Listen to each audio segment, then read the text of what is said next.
Welcome to the Misophonia podcast.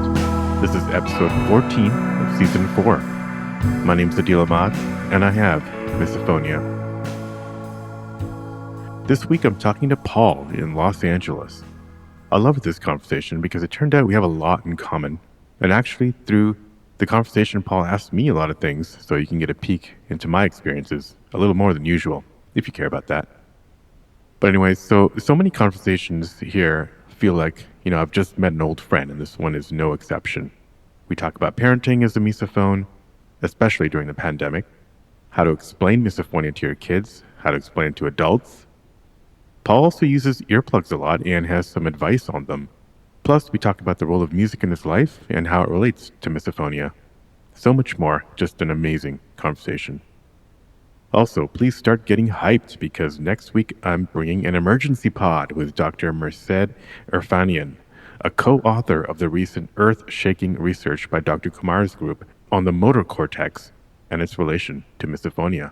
You're not going to want to miss that one. As always, if you're enjoying the shows, you can support by leaving a super quick rating or review in iTunes or wherever you listen to the show, and follow it on social media at Misophonia Podcast. All right, now let's get to my conversation with Paul. Let's do it, man. All right. Well, Paul, welcome to the podcast. Good to have you here. Thank you. I'm really glad to be here. You are the very first person that I've ever spoken to that also has misophonia. Excellent. Yeah, and you're not the first person who has said that. So there's a lot of this is it's always an honor to be the first person. So yeah, maybe let's start with that. I guess you haven't talked to anybody about misophonia yet. You've had it for probably some time, or well, it's interesting because it probably wasn't until last year, maybe during the pandemic, that I did some more research and was able to put a name to it. I mean, I've always known that I've had sound issues, is what I've always called them, and it was just, and then I just started doing some research, and I found your podcast. I found some other things, but I've never really met anyone else that has, would identify and say, I have this. Yeah. So what was it about the pandemic specifically that was kind of gnawing at you? Well, I mean, I definitely had a little bit more time. I own my own business, but COVID has definitely affected all those things. And so I probably had a little bit more time on my hands. Also, I have two kids, two little girls, a 9-year-old and 11-year-old, and they're home from school. And so it's almost like summertime year round. So I'm having to deal with, those sound issues that I have on a regular basis. And, it's been very difficult. Yeah, it's hard to get alone time. I mean, I feel you there. Yeah. Do you have a family or? Yeah, I've got a 9-year-old and a 9-month-year-old, basically. So oh, wow. It's a bit of a range there. Yeah, definitely. Well, congratulations. That's amazing. Yeah, thanks. Yeah, pandemic baby there. So that's right. It's one way to keep your mind off triggers, though, is to have a little bit extra commotion around. Exactly. Yeah. So okay. So yeah. No, I feel you there, and I think a lot of listeners probably feel that it's harder to kind of just get away. Starts to feel maybe a little bit claustrophobic.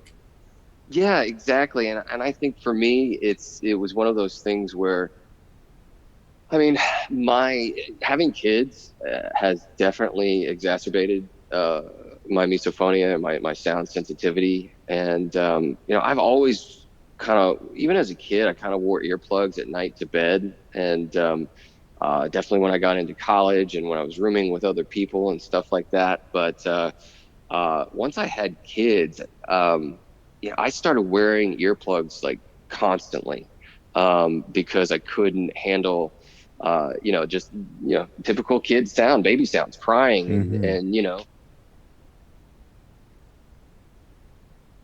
even screaming with glee, or like especially girls do.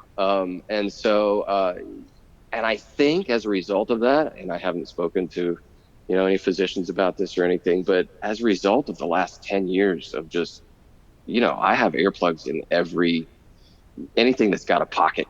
every pants, every, you know what I mean? So every Yeah. backpack, whatever it is, you'll find a pair of yellow foam earplugs there. And I think that it's really created an extra sound sensitivity that I have, because I can't, even things that aren't triggers for me per se, where I don't get fight or flight and where I don't get mine's anger. I just get angry. Yeah. And but even it's not a trigger, it just hurts. And Hmm. so I've wondered, have you heard of anything like that where people, might you know cope a little too much, and then they get extra sound sensitivity? I've definitely heard the anxiety that, yeah, being too dependent on earplugs Mm-hmm. or whatever can basically not kind of help but make you feel more exposed or more vulnerable when you don't have them there. Um, Got it.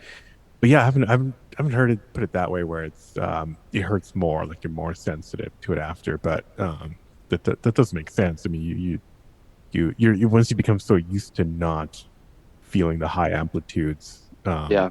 when it does hit, it's got to be more of a shock. Yeah, it is. And it's just, I mean, it can be just in people's voices, or, Hmm. I'm that guy that when, the siren goes by, for the fire truck or police or whatever, it's as much as I don't want to be that guy, because I think a lot of this ties into my pride as a man or whatever it Uh-huh. is, but I'm the guy Yeah. that's like covering my ears. I see myself Right. in the mirror. I'm like, what, dude, who are Yeah. you? You know? Right. Right. So do you feel you have do you know if there might be some hyperacusis also involved, like I don't know. I mean, I which don't even is know what the is that. extra sensitive. So hyperacusis is generally just extra sensitive to all sounds, so everything seems a little bit turned up. Like It could you can be. hear stuff across the room, maybe across the yard kind of thing, outside Oh the yeah, house, I just can hear you know. things. That's an interesting Hmm. question, because I did go to an audiologist maybe, I don't know, 5 or 6 or 7 years ago, because my wife kept saying that I didn't hear her, or whatever. And I'm like, I don't have a hearing problem. Maybe I turn you off sometimes, and I'm sorry if I Yeah. do. But because I went to the audiologist and they're like, no, your hearing's great. And I'm like, okay, cool. But it's like, yeah, I can hear things everywhere, and Hmm. I'm constantly aware of it. But when it comes to triggers, I can hear somebody, I don't know, across the room, if they're even just chewing gum, or eating, well, chips is magnified, but even the slightest person who just slightly has their mouth open when they chew, it's just, I hear Yeah. that, and I look around at other people in the room, and I'm like, don't you hear that? Right. And they just look at me like I'm nuts. Yeah. Yeah. Oh no, we know that. Yeah. Yep. Um, do you usually then have to have like background music or background noise, or is earplugs kind of your way? Well, that's the thing. It's like, as a family, we like to have a movie night, and Yeah. eat some pizza and that kind of Right. thing. And I can't, the other day I took it, what I would consider, took it to an extreme. Um I wanted to watch the movie with everybody, but uh there was the eating, and then I also have which we can talk about how that affects me, but I also have a daughter with special needs, and she's constantly jabbering or tantruming or something like that. So it's excessively Hmm. loud sometimes. So the other night we were watching a movie, and I started it on it was through a streaming service, and then I went and got my phone and put my headphones on and started the movie at the exact same time. And so I'm watching the movie with everybody in front of the television, but I'm hearing the audio from my phone that's also Oh, streaming the movie, so that I can actually hear the dialogue and enjoy watching the movie with them, but not have to deal with all the extra noise or the things that are triggering me at the same time. yeah, that's a clever technique. I usually put, yeah, earbuds on, but I have like, some music or some noise in the background, but low enough that I can hear the movie. But yeah, Yeah. syncing up the dialogue, that's kind of interesting. It's similar to what I think. every theater you can basically get a headset which plays the Oh, you audio. can? Yeah, Okay. yeah. You might want to try that. I tried that once and I was like, didn't quite work for me for some reason, but it might work for you. It's more for the hearing impaired, like people who can't Right. um hear just what's coming out of the speakers. So that's interesting. So Well, did that work? Did you also have noise canceling turned on the yeah. headphones or Yeah, I okay? have. So I have, yeah, I have some noise canceling headphones that I've had for years, and I'm always upgrading because I'm looking for the next, greatest thing Yeah, that's gonna right. The fix next my five hundred problem. dollars. Yeah, yeah. Exactly, man. But and actually, part of that was because of the fact that I just get tired of wearing the earplugs sometimes. I get tired of not being able to hear people, Mm, and having to keep asking, "What's that?" or having to read their lips, and if they're not looking at me, and it's like right, so that becomes a problem. So I just get so frustrated because I love movies and I love shows and stuff, and to right, not be able to hear the sound because I have earplugs in, and then I'll be like, guys, can we turn on the closed captioning so I can read it, because I can't really hear it, and it's like I feel like I'm 95 years old and I have a hearing problem, but I don't. It's just I can't cancel out the other sounds. right. Yeah, that is the dilemma, the movie night dilemma So that we have. am I on the right podcast? So You are on the exact right podcast. You're not on the A. You don't need to be on the AARP podcast. You're on the right. You're on the right podcast. Yeah, no, exactly. many of us have. I got movie nights too, and I guess sometimes got to reach for the the AirPods or whatever it is. Yeah. Do you also get visual triggers though? That's the other thing. If you're doing movie Yep. night, is your peripheral vision is can be play tricks on you. Dude, it drives me nuts. It drives me crazy. There are people like my wife can watch a movie and also be on her phone, right? Mm, But if she's sitting in in front of me, like so we have the couch, and then there's some chairs on the side, and kind of like shaped in a U. If people are sitting in front of me and there's either motion or there's like the light from the phone or switching between apps and yeah, that kind of stuff, especially if it's dark, I just get so annoyed, and yeah. irritable. And so it's a definitely there's lots of visual stuff for me. I'll have to sometimes sit the closest to the television so everyone is behind me, and so I don't get distracted. So do Dude, this is you do you deal hilarious. with any of that? Do Dude, you this do is that? hilarious. Dude, we're renovating our like our family room, and I'm literally Uh-huh. trying to lay out the. I'm trying to lay out the. I'm telling my wife like, okay, the furniture we can have a big couch, but I need a chair in front of everybody else for movies. It's literally I'm having that conversation. So And what does yeah, she I say to you? I mean, obviously she has accepted you. You guys are still married and you have a 9-month old, but it's like, what? How does that work for you guys? well, I think I haven't like that.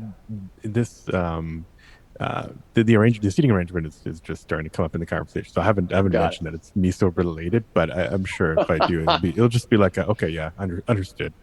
Um, Understood. so and I'll say, oh, I'm just gonna, I don't know, I'll get a nice Eames chair, and then they'll Yeah. be like, oh, okay, okay, if Right. it's Right. gonna be a nice one.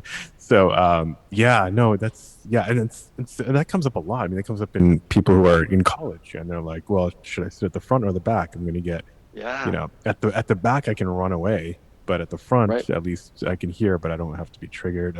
Yeah, seating arrangements are complicated. That is Um, very. That's why I wonder, like, because in the I've winter, so what I would do in the winter is I'd be on one end of the couch and I'd have like blankets all over me and arrange the blanket folds so that it, I basically have a tunnel view to the TV. yes, I've done that with my baseball cap. Yeah. I'll do this, and sometimes I'll even Oh, cup my hands around the baseball cap, so it's like those blinders that horses wear. I look terrible in baseball caps, but I think I'm going to give it a second chance now. Yeah.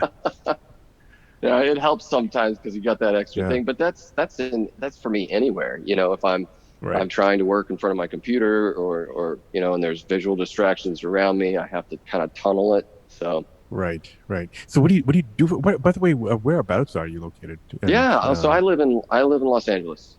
okay. Oh, nice. So Nice. I was born and raised in Indiana, in the Okay. Midwest, and then came out here to go to university, and never went back just because well, I don't like the cold and the gray. So Yeah, I know. Yeah, I'm like I was telling somebody else like I've in my in my lifetime I've actually turned down two job offers in LA LA area, really, and I'm like, oh man, I'm sitting in the Minnesota winter here and be like, oh, that's right. But I would have you, been. according to what I've seen, some other, you were in San Francisco for a while, though, right? Yeah, for a while. Yeah, 16 years. So, yeah, but yeah, just came here for yeah, family, and I'm also Yeah. a dual citizen, so it's good to be near the Okay, Canadian border again. that's But great. so are you like on the computer? Like I work from home and I'm a software Yeah, developer, so I kind of yeah. have that in my office, got all my screens around me and it's relatively quiet. Are Yeah, you in a similar situation? You work from home I on a am. computer? Yeah, I've always worked from home. And I've kind of always, owned my own businesses over the years. So it's been, it's isolating at on one end, but at the same time, I can control my environment, Yeah. which I'm is, starting to value that latter part more and more. you yeah, know, I think I've yeah, had my, I've had my share of like all the, in office happy hours and stuff early on in my life and all that hmm networking. But I feel like now I'm kind of optimizing for control. yeah. I think a lot of people are, Yeah. especially because of, the pandemic and everything. Right. But at the same time, yeah, I never really had that whole office environment thing. So I've never, over the years I've done, done co-share. Was it co-sharing, or is it when you're renting a Co-working. space? Co-working, Yeah. sorry, co-working. And it's nice from a social standpoint, but at the same time, I found that it was no different than I still had a cubicle, or I still had an office, and it was like I'm still alone, and Yeah. so there wasn't that social aspect as much, it's like, okay, why am I paying for this when I can do the same thing from home? And Right. so that's what I've done over the years. But it is definitely um, it's definitely a control thing for me, and being able to control the environment and control all the input that's coming towards me. And so, but I do spend a lot of time in front of the computer, with my headphones on. Yeah. Right. And then, yeah, then you can kind of, control over like if you do get irritated somehow, you can just take a break. Yeah. And it's not Yeah. like you're, you know, being looked at or being judged or whatever.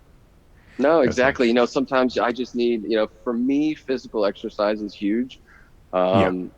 And so throughout the years, I'm always, I'll go on a walk, or I'll go to the gym, or I'll, not obviously not this last year, but, and which that's been huge for me, not being able to go to the gym To and, work it out. Yeah. to work it To out. get that stress out. Yeah.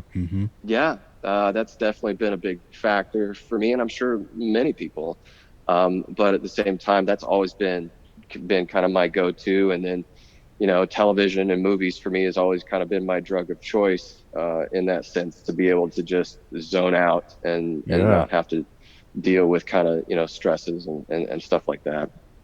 Do you get triggered much from like certain shows or movies? Like, there's sometimes Yeah, whoever's doing this sound is that's an obviously not a interesting misophone. question. I'll tell you this. I mean, and this is probably for anybody with misophonia, but man, anybody in any scene or commercial, if they're crunching or chewing, and that's part of the audio, I immediately have to, rip off my headphones or jump up or whatever the case is. The way certain films, I've had some experience in the film and television industry, and the way they do sound design for some projects, I just wouldn't be able to do it. I just, No, I wouldn't be able to watch it. you probably can just drive down to the studio and have a piece of your mind with Right, right. somebody. Just be like, come on, guys. I'll go to Disney, I'll stand Just across barge from the in. lot and be like, come on, Mickey. You don't You have to barge in slurp with your like that. exactly. You barge in with us movie streaming on your phone. Yeah, Um, exactly. Interesting. Yeah. Yeah, that does come up with some shows, but yeah, that's the thing. Does it for You have the you? Is there control to anything for you in there that um well, yeah, I mean, it's I guess Yeah, I mean, I guess I don't watch a lot of stuff that has a lot of eating Yeah. or slurping, but and it's Yeah. usually I mean, just like in life, usually scenes end after, a reasonable amount of time. And Yeah. so it's not like a constant soundtrack. Yep. There's certain YouTube videos where that's the whole purpose, but we stay away Right. from those. Right. Yeah. So um, so going back to I guess your family. I'm curious, like, have you broached the subject with your kids? Like, they're kind of around that age when a lot of people start to Yeah. exhibit signs. I'm curious if, and a lot of us are, have this debate as to like whether how much should we tell them? Do we like is that going to make them misophone? We don't want that. Like, have you thought about that? Exactly. Yeah, I have. I've thought a lot about it. And my older daughter, who has special needs, she's not in a place cognitively where she would really understand all that. And Mhm. so, but my younger daughter, who's 9 now, I have definitely, actually, I had kind of a breakthrough in the sense of, I guess, I've always felt when it comes to misophonia, I've always felt a huge amount of guilt. Even when I didn't have a name for it, I always, I'm sorry, Daddy, listen, it's not you, honey. I can't handle these sounds are too loud for me, and I'm, constantly asking, them to be quiet, and Mhm. sometimes very forcefully because I'm so irritated and can't Yep. control that irritation and trying to let a 3 or 4 or 5 year old know that it's not them, that kind of has always broken my heart, and I felt very guilty about that.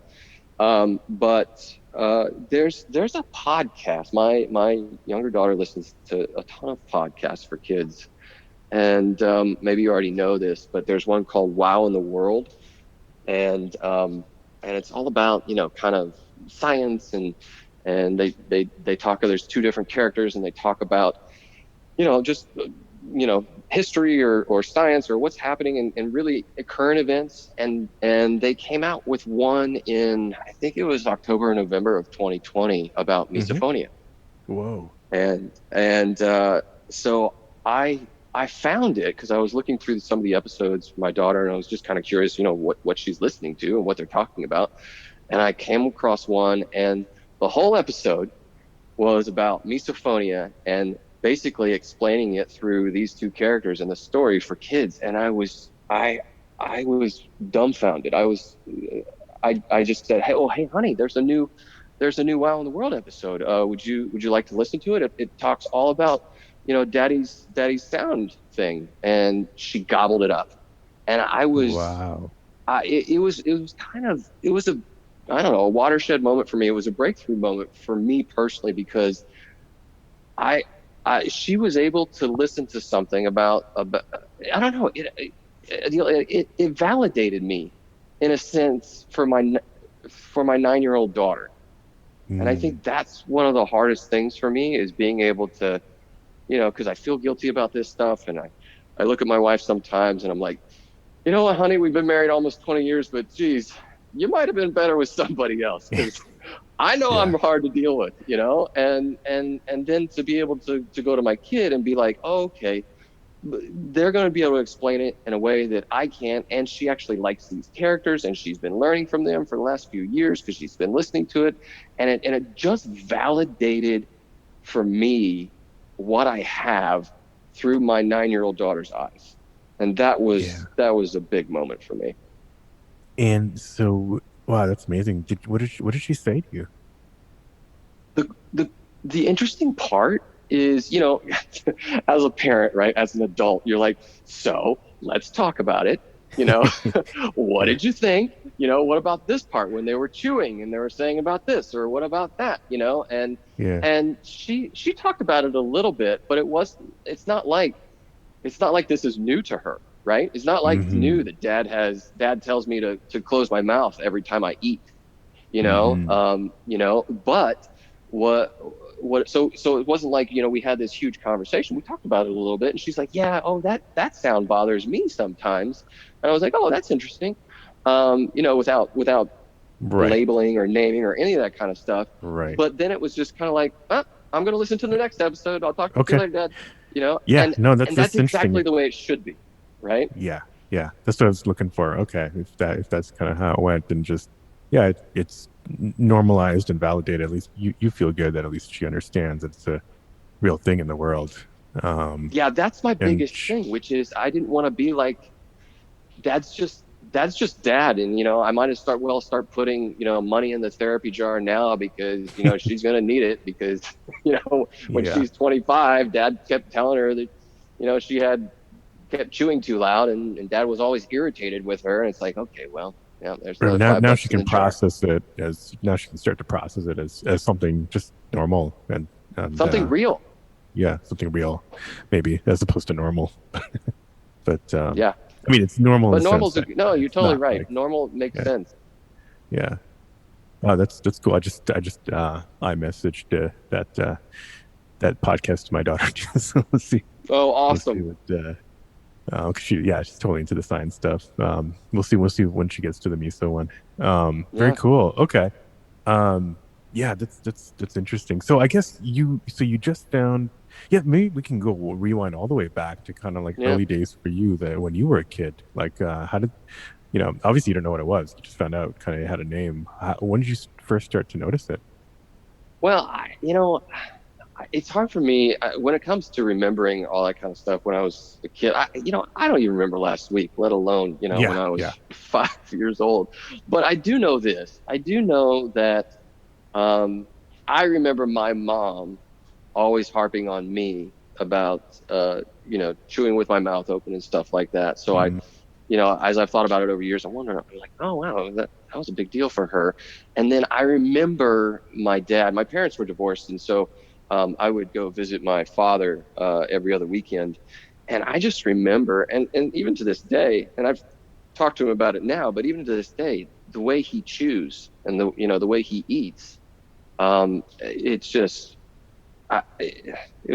for me, it was like, standing next to that cow that's chewing the cud, and it's just like I remember sometimes, reacting like, Dad, why do you have to chew like that? And mimicking the sound, and that kind yeah, of stuff. And just because there was so much in me, I had to get it out. And, from listening to your podcast and doing some other research, it seems like that's kind of one of the things that happens sometimes, is that you just kind of have to, mimic mimicking. it or Yeah, get it out. And so, I remember my father, definitely with the chewing things, but more than that, I don't remember, a ton more than that, except for, once I got into college, definitely having to wear my earplugs more. But I definitely have to say that, as I've gotten older, it's definitely gotten worse. I mean, it was yeah. about 6 months ago. Um, Maybe it's been more than that. Maybe a year ago, my wife was brushing her teeth before bed, and all of a sudden, I had to run out of the room. And I'm like, what's Mm, the problem here? And it's like, I can't handle the sound of people brushing their teeth. And it's like, what? When did that happen? Because it's like, that's never been a problem for me before, but just that air sound, or with the yeah. brush going or something, it's just like every night when she does that, I mean, I can't, I, I can't walk in there and be like, can you do me a favor? Can you wrap your lips around the toothbrush so that there's Oh, no sound that comes out? It's like, no, I mean, I just feel like this is and I think that's maybe one of my issues though, but I feel like this is my problem. And I'm not the type of person, I've heard other people on your podcast that will just go up to people and tell them something. It's like, it's not that I don't have a problem doing that. I can be forceful. I don't mind conflict, but there's a part of me that's like, well, you know what, dude, this is your problem. So don't make it somebody else's problem. Do everything yeah. that No, I you think. can first. You know what I mean? Oh, I think most people fall into this camp. Yeah, Okay. that we Okay. kind of bottle it up, and we don't want to. Yeah, we consider it more our problem as opposed to lashing out. So I think that's totally common. Okay. Well, and that's the thing. It's like, but there's so much when you bottle that up and you hold that in, that's just, it's Oh, not I'm been not saying that's healthy. At good. least Yeah, right. it's for me, it's not been healthy, you Yeah, know? especially when you can't leave the house and right. Yeah, Yeah. Yeah. So, anyways, as I'm getting older, I'm finding that there are definitely new things that are coming along. But to try to answer your question, as a kid, you know, I I don't I don't remember that as much. And so, as I've listened to some of the people that you've spoken to, and some of these people are, they're young, Hmm. and they're really dealing with this at a level that I don't think I dealt with. But now I'm starting to. Is that a common thing where some people, not develop it, but just, deal with it more later in life, and some people deal with it, in their younger years, pretty aggressively? Yeah, one thing that's probably the most common is that the types of triggers expand as you get older. So that's like, Yeah. I would say 99, the totally scientific calculation here, but 95% of people, it just keeps expanding. Whether or not, and so early on in life, it's kind of mixed as to whether it leaves the house and starts to affect school or not. For some people, Mm-hmm. it does, but some people really just don't notice it until they get into college years and beyond, is Mm-hmm. which seems to kind of match with yours, and honestly matches with Yeah. mine too. Mine Okay. was So very for much my you, parents, and it really didn't hit you until college. yeah, it was like basically, parents from that, I don't know when, like junior high, high school, and then, but I did totally fine in school, and then college started to. I think there were some memories that are probably blocked out, so it's starting to probably get. I'm not talking about alcohol. I'm talking about No, yeah. misophonia. I think it started to affect there, and then definitely afterwards, which is ironic because I never had a roommate after college, probably related Okay. to this, but and so really start to notice it around the 2000s. But yeah, but this seems to be similar to yours, but yeah, it's very common that the number of triggers starts to expand. So like restaurants, hard to go to certain restaurants, and um yeah, just being in public, meals with extended family, things like that. Yeah. So, Yeah. well, That's what the about thing for. yeah. Go ahead. Hmm. No, I was gonna say, um, yeah, yeah. I mean, you mentioned, and a lot of the shame and the guilt kind of comes up because it's very confusing as to like how much, a lot of people say they're annoyed by sounds. How much should we be open about what we're doing? Like Mm-hmm. it's our problem, but it's affecting other people so much. Just has it? Do you feel like? Well, first of all, it seems like it didn't affect your social life that much, probably, right? Growing up outside of the home. Yeah, not growing up. I mean, not in junior high, high school, college necessarily. But as I got into my 20s, even 30s. I mean, I was never, even though I can be extroverted, and that's not a problem. I tend to like the quieter restaurants, and I was never into the bar scene or anything like that. Just one, had I didn't have money to spend on alcohol when I was in Yeah, college, and two, I get overwhelmed in those, just constant yeah, noise. I just can't. I don't deal with that well. So I'm definitely more of a one-on-one type person. Not only just it's easier to control kind of that environment. But if we're going to go, my wife and I are going to go out to dinner. Especially now, but even when we were first married, it was preferring those more intimate, quieter places. yeah. Right. Yeah, that makes total sense. Ambivert is a word I've heard recently. So you're not quite introverted, but not, Ambivert, okay, ambivert, like ambivalent, introvert, yeah, extrovert kind of thing. I So, like that. but oh, and okay, so yeah, so and so growing up, did it did it? I know your parents were divorced. Did your misophonia start to maybe cause distance between yourself and your parents, or maybe other siblings too?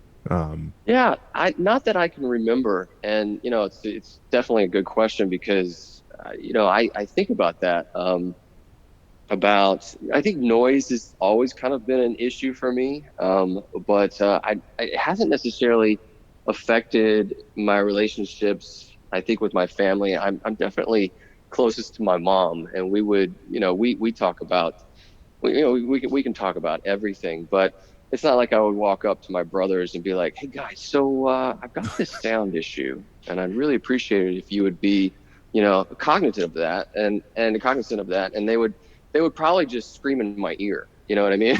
Right. And I've got friends like that. I was talking to a buddy the other day on the phone, and he's eating dinner while we're talking on the phone, and I'm like, dude, could you maybe just do one thing at a time here? And he thinks I'm joking, but it's not like Yeah. I walk around and wear a badge and I tell people about this. It's funny. I looked at your merch I don't know, probably last night on my phone. I was like, yeah, I don't know if I'm going to be wearing around Right. a misophonia hat I think yet. I need to switch that up. Yeah. But that's the thing. It's like I've maybe told a few people, and I, like a lot of other people who have told somebody, that person will be like, oh yeah, I don't like that sound either, or whatever it is. Right. And then you have to make that decision. Do you explain to them, well, no, actually, if you make that sound, in my mind, I want to pick you up and throw you through that window over there. You don't have an understanding. Is that the way you feel when when you want to do it? Because it's literally not just it's like my whole body wants to do that, Right. and so but I rarely go into those, into that deeper conversation because I don't know. I just don't. What's the point? Well, that's something that's come up. Is like so many people just kind of consider it a joke, or they try to make it relative to something else that they have, or Yeah, it's exhausting. It's just like, oh, like it's like you usually have to kind of keep explaining it what is obvious to us, and that just can be kind of exhausting. I mean, it's yeah, good to talk about it, but it's just you kind of have to calculate like what is the or return on investment of telling this person if I'm not going to see them that often, man, maybe, you're or completely right. You're completely right. And it's like, if unless this is, affecting us and directly affecting our relationship, or if there's even a relationship here to, do we even need to go down this road? I can. Right? It's like I've got friends that I don't ever need to tell about this because, I see them every once in a while, or it's a yeah, controlled environment and I can, deal with all of that. And if I did tell them, they'd be just like, oh, that's just that guy he's just being a little right, weird. He's eccentric. You know what I mean? Versus right, a real deal, because even I struggle with that. And I think about that too, with other things. Maybe a friend says that, they're dealing with something, and if I don't deal with that, and this is coming from a person who deals with misophonia, and people gets looks from other people sometimes when I react a certain way to a sound, yeah. I'll be honest, I react the same way when something is brought to my attention that I don't understand. And so So, I completely get that.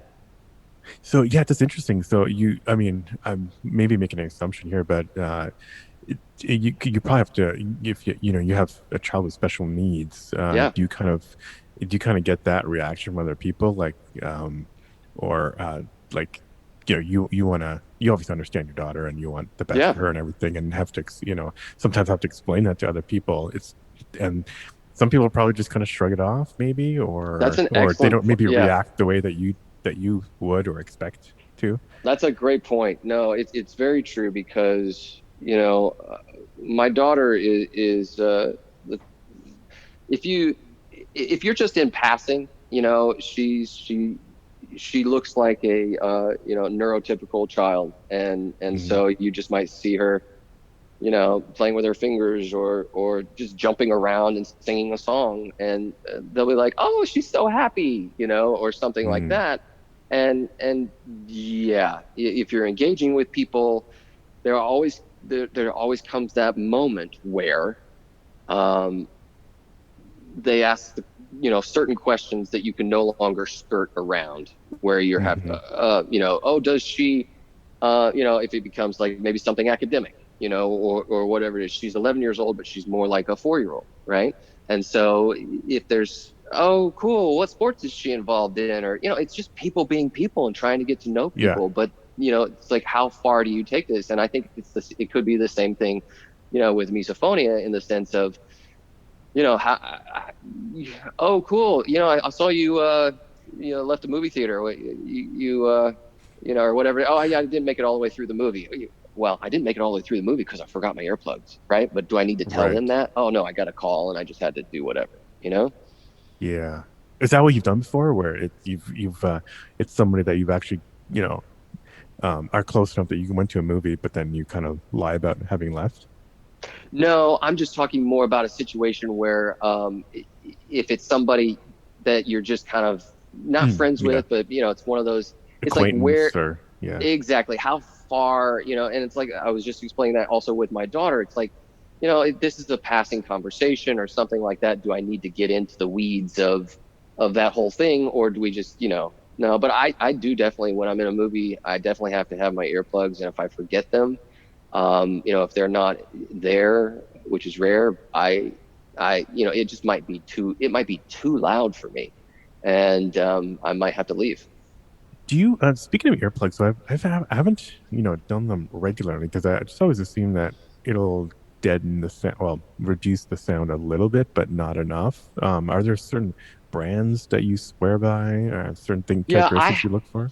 I buy, and I would have to, email it to you, but I Hmm. was, I don't know exactly what it is, but there's a specific one that is um, they're foam, but there's one that's has a certain rating. I think it's like an NR rating or something like that, and it's the highest rating that I can find, and I Hmm. buy them in boxes. Like every couple of, I know it's crazy. Every couple of years, No, it's crazy it's like not to. That's amazing. right? Yeah. It's like Yeah. I work at a factory, it's because Yeah. every couple of years I buy two huge boxes of these things, where I have like 1,000. And, and I also try to, wear them, if I'm going to wear them at night, I'll wear them try to 2 nights in a row so I can extend it. So I've got way too many of these yellow things all around everywhere. Oh, so they're typically single use. Yeah, well, they would Yeah. typically be a single use that you Yeah. would that you would find in a machine shop or something, that you wear them for the day and then you discard them. But I just kind of keep them until they get dirty. And I'm like, yeah, that's too dirty. I don't want to put that in my ear. Gotcha. Yeah. Yeah. I guess maybe when if they get flattened out too much or whatever, it probably loses effectiveness. And Yeah, I I would wonder. think Yeah. so. Gotcha. And Yeah. then there are moments though, that I will, if it's way too loud and I'm feeling extremely anxious, I will put my earplugs in and then I'll put my noise canceling in and then I'll turn Yeah. whatever music it is up to the highest level it'll go. Right. Yep. Gotcha. Okay. Interesting. How is it Um, for you with your having a baby? Does that really exacerbate things for you? Does that you know, I'm not triggered so much by kids. got it? At least my own. And I'm wondering, and I've noticed that. Well, I know. I mean, I've talked to some people who are, if you listen to the Gilles podcast, who works out a ton and was basically being triggered by his kid a lot as Mm, well, mm, extremely. It might be a good episode to listen to, but um, yeah, yeah. So some people have some. I myself have not been. I mean, there's been a couple little times, but yeah, no, not so much. And I'm wondering if that's more of a that your brain not seeing the threat so much because it's your own child, right. um, and somehow calculating that okay, this is okay versus any of the other usual triggers in life are somehow a danger to you according to your brain. So Yeah, so I'm that's personally interesting. yeah I'm not so much at this point. Well, good for your Yeah, children. yeah. So far, knock on wood. And if Yeah, who knows? mine are I might screwed, get but good for into yeah. yours. I might be like you were you know brushing teeth one day. We'll just switch it on. Who knows? But Oh man, when I found that out, man, I was just like, I just wanted to apologize to my wife right then and there. I'd be like, "Are you sure? It's still not too late. You could find somebody else." right, right. That's yeah, that's interesting. And I guess okay, so so you got okay earplugs. Yeah, I gotta try these out. Maybe I'll get a box. So you got the usual headphones and all that stuff. And then for visual triggers, your kind of coping mechanisms are like the baseball cap really pulled Yeah. down. Yep, the baseball cap, and I'll do that. I'll do that everywhere. And sometimes it's like, you have that baseball cap pulled down so far that you can't see anything except for what's directly in front of you. Yeah, Or oftentimes, I'll face the wall. I'll face away from people. yeah, yeah, You're right, that whole deal. So I do that, and then when it comes to uh, I think that's usually the main one when it comes to visual stuff. And like I said earlier, just being able to sit in front of everybody else, yeah. so that I don't know what they're doing, and I don't have to experience it. Right, right, right. Yeah, that's no, that's key. And have you? So how did you? So I'm. Yeah, you just found out about a year ago. And you don't know anybody else who has been. So how did you find out about the podcast? Actually, Yeah, first I of all, just started. I researched it. I went to I love podcasts. I yeah, listen to multiple ones every week, and then I just typed in misophonia, and there aren't that many out there. no, At least not the regularity and the level that you do it. And I'm sure everybody tells you this that you talk to, but thanks a lot for doing this, man. I mean, it has helped me, and I'm sure it's helping a ton of people. So thank you. appreciate that. Yeah, no, of course you're welcome. It helps me too, just to talk to everybody. And Yeah. you and I seem to have some similarities. And actually, I just recently spoke to somebody from LA, actually a Oh, screenwriter in okay. LA. Actually, not for the podcast yet. He just reached out to also say thank you, but there might be a post-COVID meetup in the Oh, that would be possible amazing. for Well, you that's guys. actually, I've done a lot of things over the years, and I do a lot of things, but so I've like I think I mentioned earlier, I've been a part of the film and television industry as a writer and an actor over the years, and I was an acting coach for many years, Oh, very and cool. yeah, so it's stuff that I've always, I have both sides of the brain. I've got that creative side, and I also have the very logical, analytical side of the brain, so which allows me to do business and stuff. But I think that and it's probably part of, my, a little bit of my ADD that needs to do a lot of different things all the time because I just get, I can't handle it if I'm doing the same thing every day. So if I'm engaged creatively, even if it's a business problem that I have to solve, it's something that I really enjoy. But I do, as I've heard other people's stories from your podcast or other things that I've read, I do wonder though how my misophonia has shaped me, and I, as I try to look backwards at the things that I've done in my life, and all the different varied things, I'm wondering, how much of this is just my body chemistry and my makeup that has kind of led me to do the things that I've done, and I think that's always very interesting to think about. Yeah, it is interesting. I mean, you could think about it as on what's come up sometimes. It's kind of thinking about it in terms of has it made me more introverted, Hmm. but also, yeah. I mean that the ADD aspect is not whether it's diagnosed or not is not uncommon. I'm similar. I have a day job, but I also have tons of startup side projects I'm trying to do. I've Yeah. got I also create a music, taking piano lessons. My wife is involved in we're very much a musical family. I was in music growing up, Oh, and my excellent. wife is a singer professionally. She does like three-person harmonies and studio work and that kind Yeah. of stuff. And we do a ton of musicals in the house, just just redoing stuff, Wizard of Oz, and we did over the summer and stuff, just making our own little videos and stuff. But when it comes to like music is such a huge part of my life, and I don't know if that's because of misophonia, but it allows me to be transported away from the current sounds that I'm dealing with. You nailed it there in terms of music transporting you. Because when I was being triggered by my parents, so whether it was at home or on road trips, Mm, whether I had the music headphones in my ears or either that or my brain had a song stuck in my head. I mean, everyone says they have songs stuck in their right. head, but I think I would be completely absorbed by the songs Hmm. because I was trying to get distracted by the sound, the triggers around me. And so I Yeah, think that's definitely affected me in becoming obsessed with music. So that's that's great, man. that's definitely shaped me. Well, it's interesting. My daughter, my older daughter, who has special needs, she music. We constantly have music on in our home, and she can like memorize. She'll hear a song once and just be like this little computer, and you see her processing it, and then Mm, she knows everything about it. She knows the melody and the harmony, and she could, we could take her to Vegas and play Name That Tune and win big.